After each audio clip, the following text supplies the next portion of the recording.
They call her the godmother of customer experience. Ladies and gentlemen, please welcome Miss Jeanne Bliss.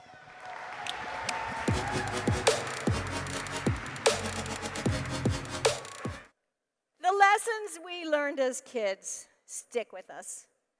And often they have the faces of the people that we love and admire all over them.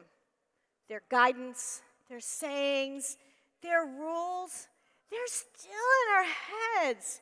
We were taught to be kind, to trust each other, and to treat each other nicely in that sandbox. And that guidance, those rules, are some of the most important that have guided us throughout all of our lives. They're also some of the best guidance for how to behave in business. The beloved companies grow by living those lessons. They get rid of practices that might inhibit employees' ability to deliver care or prohibit their ability to act in good conscience. They honor the human at the end of their decisions, build balanced relationships between customers, employees, and partners, and enable people to act at work like we act at home, like we were raised. I grew up Italian. Can you tell? The third of 7 kids. We lived a loud and crazy life. But we had a set of rules and guidance that we learned by watching our parents, and their actions, more than their words, showed us the path to follow. These women in my life were particularly animated. My mom, Lydia, would stay up all night long, making teeny tiny Barbie doll dresses for my sisters and I, and homemade Halloween costumes for the 7 of us. My grandma Ermelinda in the middle, my dad's mom, I don't ever remember this woman sitting at the table. Instead, she would stand behind all of our chairs with huge bowls of food, plopping it from behind her shoulders onto our plates, whether we wanted it or not, saying, manja, eat, eat. Everything's about food. And my grandma, Virginia, my mom's mom, would roll out homemade ravioli every Christmas. It would take her hours sometimes to make that ravioli. And I watched her sometimes also throw complete mounds of it away, even if it meant beginning again. These ladies were perfectionists. They were selfless. They thought of us first. These are the behaviors that we yearn for in our lives as customers because they're congruent with the way that we were raised. And so that's what we're going to go on a journey to think about today. How do we build a company that's so beloved that we can live with what I call congruence of heart and habit? The ability to do at work what we were taught at home. Congruent behaviors that let us be spirited and enjoy and take pride in the work we do. So we're going to go through 4 categories of business behavior that rise an organization and its people. First, be the person I raised you to be. Enable people to bring the best version of themselves to work. Don't make me feed you soap. This is about getting rid of the crazy things that define our lives as customers. Waiting, fear, lack of communication, not knowing our name. Put others before yourself. Let's design what we do, starting with the customer's life, versus our silos, where we inadvertently deliver an experience that's internally driven versus enabling customers to achieve their goals and growing that way, and taking the high road, creating a balanced relationship where both customer and company are better off because they are in each other's lives. A little while after Indra Nooyi was named the CEO of PepsiCo, she went back to India to visit her mother. And her mother said, Indra, wear something nice, which she did, come into my home and sit on the couch, which she did. And what was interesting was a whole line of people came into the home of Indra's mom, and of course, they acknowledged Indra. But then they went right to her mother and congratulated her for raising a daughter who would become CEO. Now, what was interesting for Nooyi, here she is, she just became the CEO of PepsiCo. She was reflecting on it and thought, that makes perfect sense because it was my dad and my mom and the values they instilled at me that enabled me to be the kind of leader that I am. And so, after that day, she began to do something that she thought she owed the parents of her key executives. She handwrites a letter to the moms and dads of each of her top leaders saying, thank you for the gift of your child to the company. Thank you for instilling who they are to let us become who we can become. What Nooyi does and what all the best and beloved companies do is that they find people first whose values are consistent with their own, and then they enable them to thrive.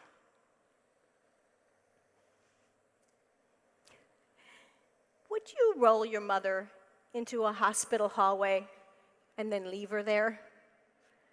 You know that you wouldn't. But this kind of thing happens in every single one of our industries because we're focused on processes that are sometimes built for their efficiency. And in doing so, we wire the human out of it. In this example, a wonderful tech probably took your mom out of the hospital doing what he or she was supposed to do, rolled them in front of the lab, put your mom in the hallway. The lab technician came out, did the test for your mom, rolled her back in the hallway. And that's, again, because we haven't thought about weaving dignity into the experience. In a deliberate way, we haven't operationalized hope and caring. And what's important about this is that as technology is becoming a bigger and bigger part of our lives, what's important is to level out the purpose of technology, which is to enable care, enable people to do the right thing, to raise, but it takes starting with that life to know when to wire the technology in. And I have to tell you, an app alone will not get us there. If you are operationally efficient only from what you do in technology, the beating heart, which is what differentiates so many of our businesses, will make you parity in the marketplace with so many others. Yes, if you're lucky, your refrigerator repairman will keep you posted on when he or she will get to your home. But it's the man or the woman and how they welcome you, and if they put booties on their feet, and how they care for your furniture that tells you the kind of mom they've got. Yes, you can walk. Yeah, you like that? I do too. Yes, you can walk completely through an airport without talking to a human. But it's that gate agent who notices that you're frantic because you're about to lose and miss your flight, who honors you with grace because he or she have been honored themselves.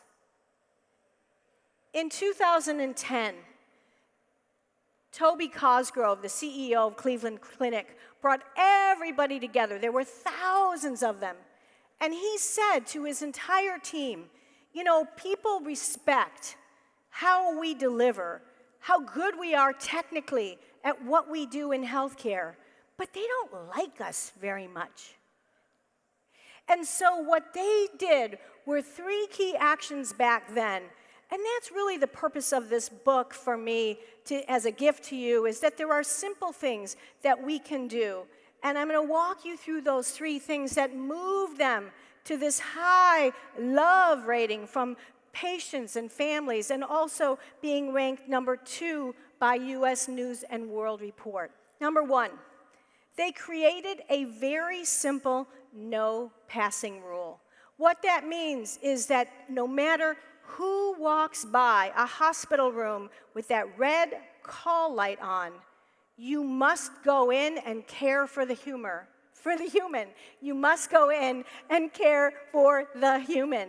It doesn't matter if you're a florist or a tech or whatever your job is, you are given permission to stop and take care of the life.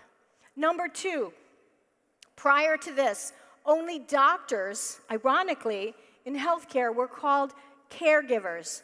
Now on everybody's card and job description, they have caregiver in their title. This again raises people's level and gives them permission. If you're delivering flowers and you see that somebody's pillows are rumpled, take the time. You will be celebrated for it. And number 3, they got rid of that crazy silo experience you have if you've ever been in a hospital or a family member's been in there, where you have to keep telling your story over and over and over and over again, depending on the doctor or the blood person taking your blood or the tech or the nurse. Instead, they do what they call rounding in the 360. They go as a unit and care for the whole life. When you care, you are cared back. So do you show up as a caring company? There's a merchant I know in a small Midwestern town that sold children's shoes. Bless you.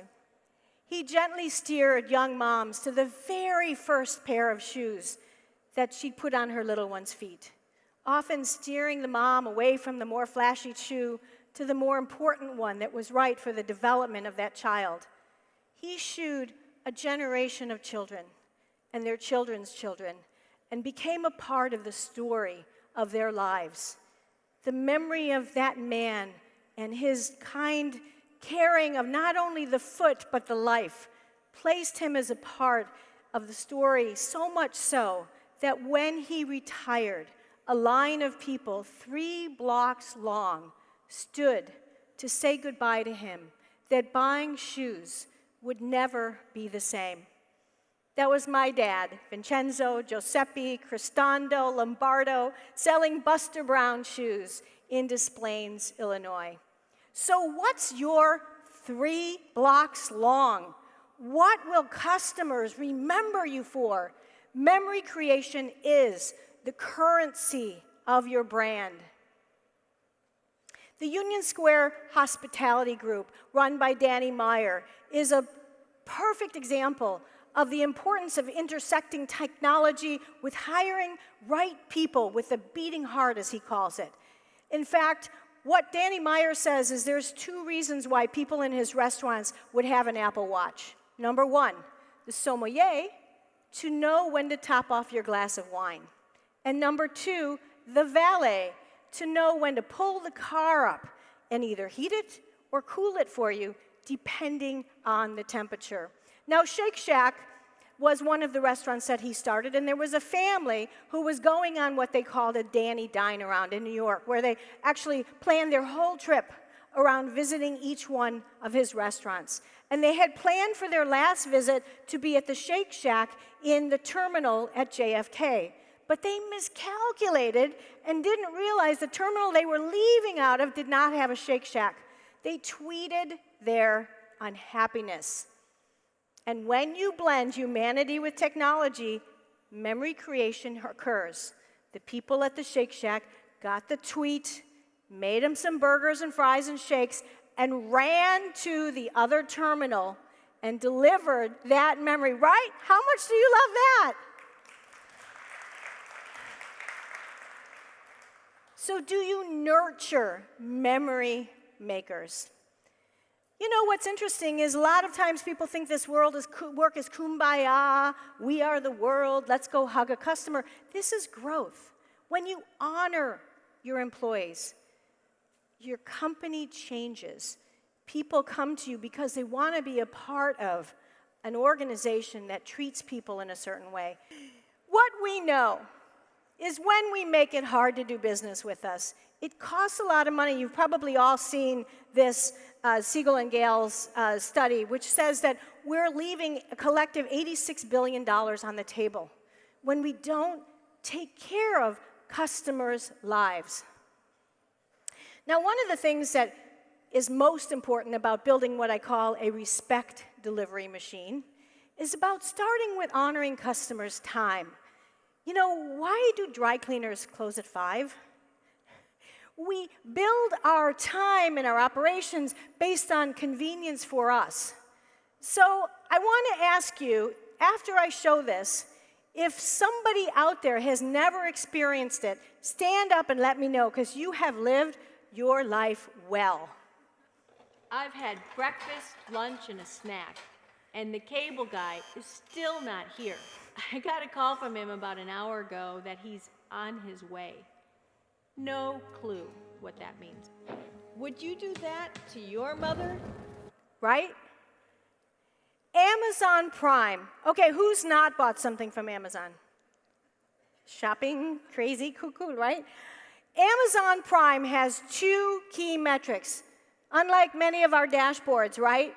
That has like 3-point type and it gets smaller and smaller so we can cram more and more on the dashboard. There are 2 metrics, there are 2 things that we care about. Number 1, do you have what I want and need? And will you get it to me when I need it? When we make customers' time our priority, the texting and the dialing and the calling and the tweeting doesn't start. The shoulders relax. Your customers will remember you for the service you deliver, not the effort it takes to get it from you. So do you honor customers' time and their clock?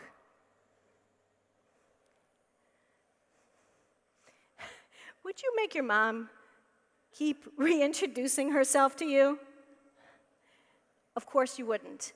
But around the world, in everything we do as customers, we have to keep telling companies who we are, who we talked to last, why we're so important to them, our value, right? Can you relate? Yes! That's why I'm so enamored with Stitch Fix and the story of what they've done to build You Know Me as their growth engine. Think of them as Netflix for clothes. So this is for people who prefer somebody to suggest outfits for them. They come up with a box of 5 things, and they start with a number of really interesting things to know you and your life. Number 1, you fill out a form. It's interesting, but the form is not about clothes, but how you live your life. Number 2, they ask you to send in your Pinterest pins. So now they're starting to build a dossier. Number 3, they apply AI, so they're now starting to understand by groups of customers who are similar to you, what are some things that you might like? But here's where the magic comes in. They have over 4,000 stylists who also not only look at all this information, but continuously improve each box that they send to you by watching what you send back, by conversing with you, and by getting your information. My girlfriend Mindy was going through breast cancer, and she told her stylist, you know, I need some loose clothes to go through my chemotherapy. Of course, she got a box of comfy loose clothes, but she also got a bouquet with a personal note. Here's what's interesting. Many organizations get customer growth through recommendations. Netflix, healthy growth.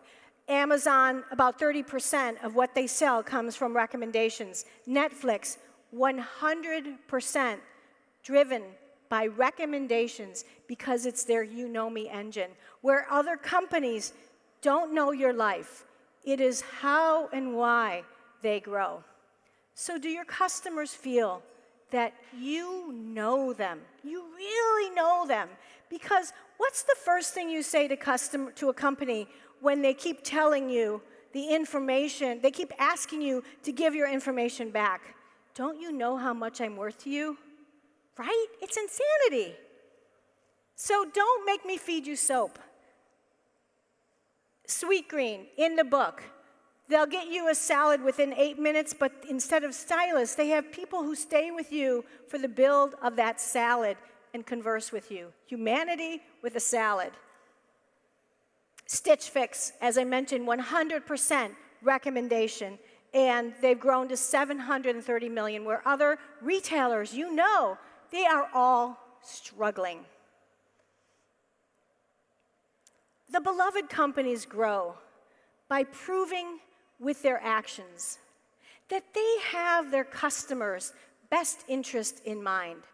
Now, companies only achieve this when their leaders and organization realize the paradoxical reality that to achieve your goal, you need to first enable your customers to achieve their own. Cole Haan, for example, the global shoe manufacturer, has a whole laboratory about imagining each of your lives in shoes. They think of you doing every kind of thing in every shoe. For example, they know women who wear crazy shoes like mine, for example, start to get a little pain in the back of our leg after a certain amount of time, which is why that shoe you see there actually has gym shoe or sneaker technology in it. And yes, they make the men wear the pumps as well. Kind of love that. Would you tell your mom that you would turn down her warranty within 3 days of it expiring? You wouldn't. But this is something that I call proactive grace. We need to know those moments in our customers' lives where they're vulnerable to give our people the ability to extend grace so they don't have to touch the desk 5 times or ask permission, so that companies being proactive gives the front line the ability to choose and to be trusted. This is what happens at Alaska Airlines, where they have built what they call a We Trust You toolkit. It's about every single person in the airline, the baggage handlers, the front desk people, the service people, the pilots, the flight attendants. Every single one of them is encouraged by their CEO to first engage on a human level and then act. And then to enable that, they have a mobile app with options for almost every kind of vulnerability moment, and they get to choose. By starting with the life, bringing employees together to identify those vulnerable moments, and then giving them the opportunity to act, employees are connected with the life, and they go the extra mile because it's part of who they are. It defines the company. So do you know? And then build in that proactive grace for your customer vulnerability moments. When we really do start with the life, it can also and will drive innovative moments. For example, Kareem, the Uber of the Middle East, noticed that a certain portion of their riding community was starting to decline. Now, they wondered what was happening, and so, this isn't something that you just ask for a survey on. They actually followed customers home, not in a creepy way, to find out about their life. And what they found out was they were having children. Now, what happens in a ride-sharing app if you have children? What do you need? A car seat. Do normal ride-sharing app companies have an option for car seats? By starting with the life, there is now an app option called Kareem Kids. This has grown about 300% since they started it. So do customers' lives inspire experience? There's a great story in the book about Mayfair Diagnostics, a Canadian company. Read about it. They made eye contact their differentiator, and that individual location which they were testing reached profitability in 3 months versus a 12-month period for others. Alaska Airlines.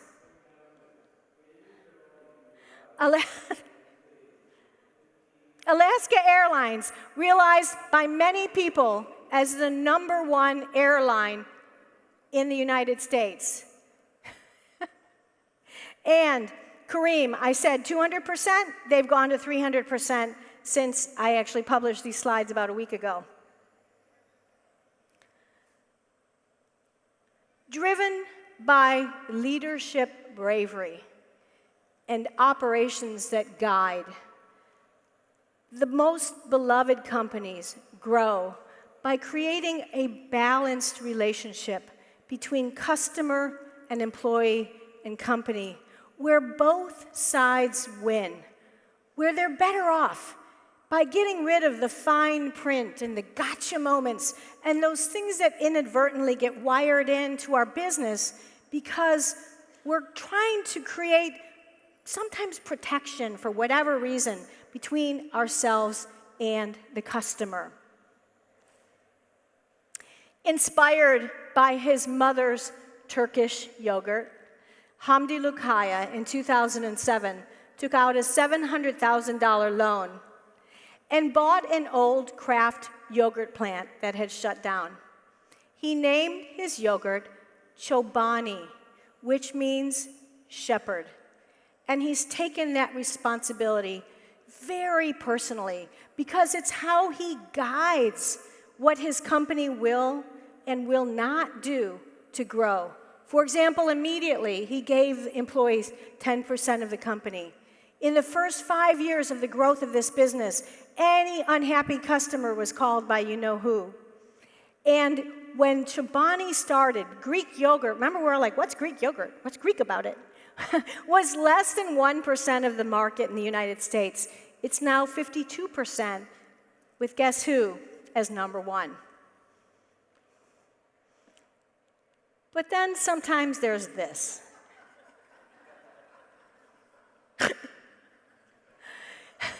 You know, every relationship that a customer has with a company starts because we've chosen to trust that company.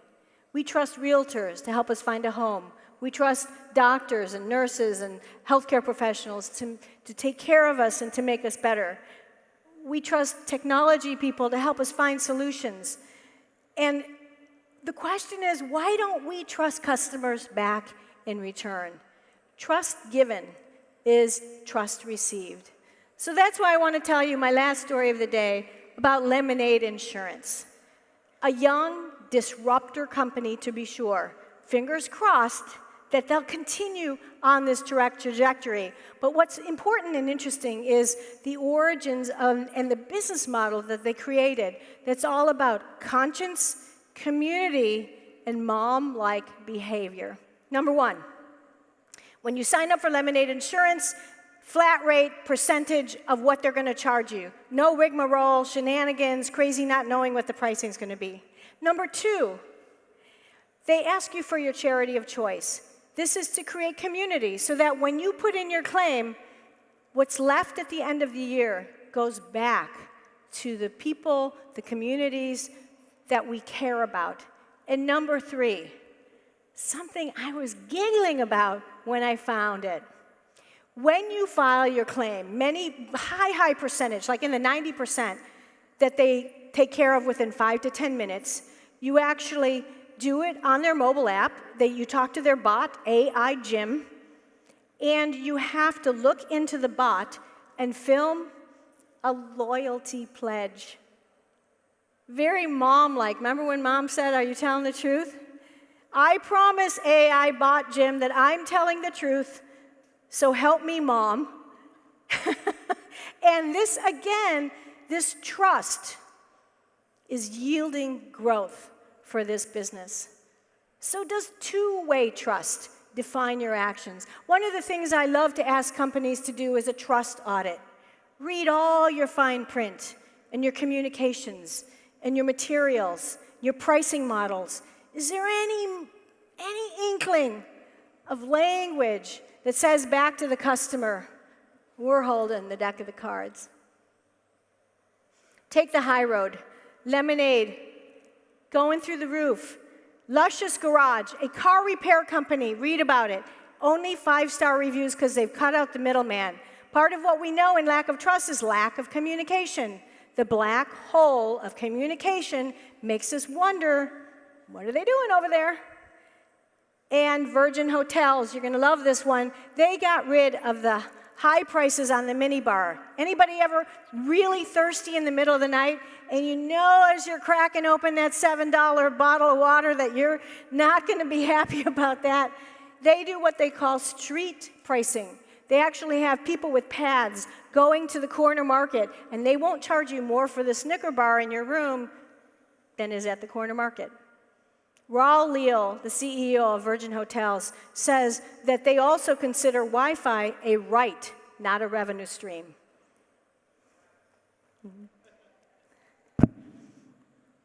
You know, our responsibility really is simple, right? Right? Yes! Our responsibility really is simple. It's to improve lives. We're all dealt life, and we get to choose if we're going to be a giver or a taker. Leadership bravery in business breeds givers. Peoples whose personal behavior earns admiration, human and financial prosperity, and yes, growth. How we choose to correct something that goes wrong, how steadfast we are in delivering the goods, ensuring quality, and giving our people what they need sends a signal to our customers, to our employees, and to the marketplace about who we are and what we value. So choose. Choose to enable employees to bring the best version of themselves to work. Choose to get rid of the soapy moments that make us crazy. Choose to start with the life. Choose to create a balanced relationship between your customers and your employees and partners where both sides win. To aid you along in this quest, you might think and ask yourself, would you do that to your mother? Thanks, everybody!